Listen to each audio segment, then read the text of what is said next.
Olá, tudo bem? Nos últimos vídeos nós falamos sobre a fragmentação da cadeia produtiva do vestuário. Nós falamos que os elos foram fragmentados e se posicionando em empresas diferentes, né?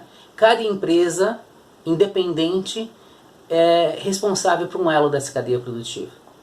E esses elos se organizam de formas diversas, de acordo com um plano de negócio de cada cadeia produtiva.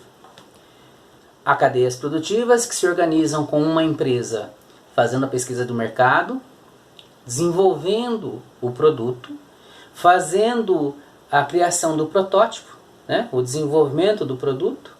Isso, ressalvando aqui que esse desenvolvimento não é o desenvolvimento de produto para a produção, é o desenvolvimento de produto que vai gerar o protótipo, né, que vai sinalizar para a produção o que ele quer que seja feito. Então, é o desenvolvimento da criação. Então, a empresa que se responsabiliza pela pesquisa de mercado, desenvolvimento do produto, do protótipo, e depois passa esse desenvolvimento para uma outra empresa fazer a produção, isso é, fazer a reprodução desse produto criado, né? Para depois retornar a essa primeira empresa para que ela faça a venda. Há modelos de negócios em que há uma empresa que somente faz a pesquisa de mercado, realiza a terceirização, isso é, passa para uma outra empresa fazer a criação do produto, o protótipo do produto, depois passa para uma outra empresa fazer a produção do produto e depois devolve para essa primeira empresa fazer a comercialização. Há organizações em que há uma empresa que somente faz a comercialização e a criação é feita por uma empresa diferente, a produção por outra empresa e devolve essa primeira empresa que só vende. Então há várias formas de se organizar essa cadeia produtiva do vestuário atualmente. Mas o que eu queria ressaltar nesse vídeo é as consequências que essa fragmentação ocasionou na indústria. A indústria deixou de ser uma indústria perto dos grandes centros de consumo e passou a ser uma indústria nômade. E por que isso? Porque a inteligência, o valor do produto ficou na criação, na concepção, no desenvolvimento do protótipo, na pesquisa de mercado. E depois, mais à frente, na venda do produto, no desenvolvimento do ponto de venda e do crédito ao consumidor. Então, o valor da cadeia produtiva do vestuário se reteve, né? Ficou ligado nesses elos. Criação, pesquisa de mercado e ponto de venda. E a parte de produção, ela ficou praticamente com o menor valor dessa cadeia produtiva. Isso é, ela ficou como um mero reprodutor daquilo que foi gerado nos centros de criação. Então, ela sendo um reprodutor, ela só precisa ter expertise e a capacidade técnica de reproduzir, né?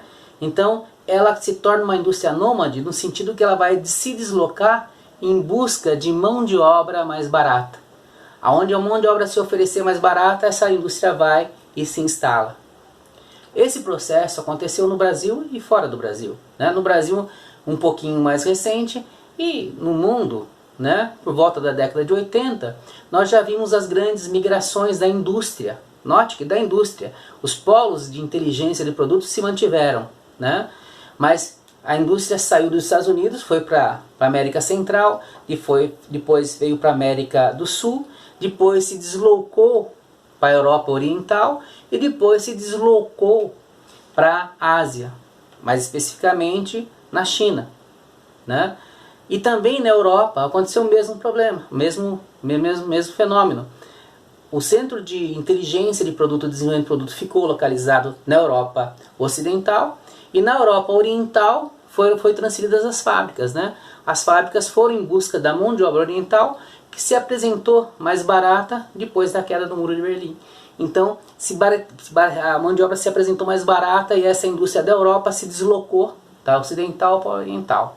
E em seguida, para a Ásia novamente, para a China, aonde mais recentemente toda a indústria, né, a grande parte da produção mundial, ficou focada, ficou localizada na China. Mas isso só foi possível porque houve essa fragmentação desse processo, né? do processo produtivo da cadeia do vestuário. Essa fragmentação é que possibilitou a indústria, essa indústria nômade.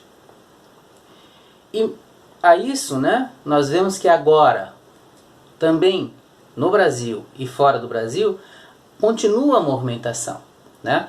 No Brasil ainda entrando mais no interior dos estados, né?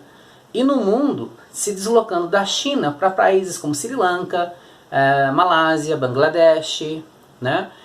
Países que ofertam mão de obra mais barata, que atualmente a China começa a ter dificuldades, tanto ambientais quanto de remuneração de trabalhador. Então, essa indústria começa a se deslocar e se vislumbra, dentro daqui 20 ou 30 anos, essa indústria se deslocando desses países, né, para a África, que seria o próximo continente destino dessa indústria nômade. Veja que a indústria, ela se tornou um elo independente, nômade, e também um elo fragmentado. Em cada local onde você foi buscar essa mão de obra mais barata, também você se fragmentou. Isso é, você também fragmentou processos dentro da parte produtiva e para outras empresas. Então, nós temos empresas na indústria especializadas em costura, empresas especializadas em lavanderia, empresas especializadas em serigrafia, empresas terceirizadas agora em corte, empresas veja, está fragmentando cada vez mais. Por quê? É sempre a busca da mão de obra mais barata. Há fragmentações que chegam a partes do processo, isso é, uma indústria concentra a produção e distribui nas casas, né, em pequenas oficinas que fazem partes do processo, fazem o bolso, a outra faz a montagem, a outra faz o colarinho, então depois ele junta tudo isso novamente. Então veja a fragmentação até onde nós chegamos na nossa indústria. No próximo vídeo, nós vamos falar essa fragmentação da cadeia produtiva do vestuário. A outra consequência dessa fragmentação que nós tivemos, que foi a baixa automação da indústria e a grande variedade de mix gerados nessa indústria. O porquê isso aconteceu e que condições nós tivemos para que isso acontecesse.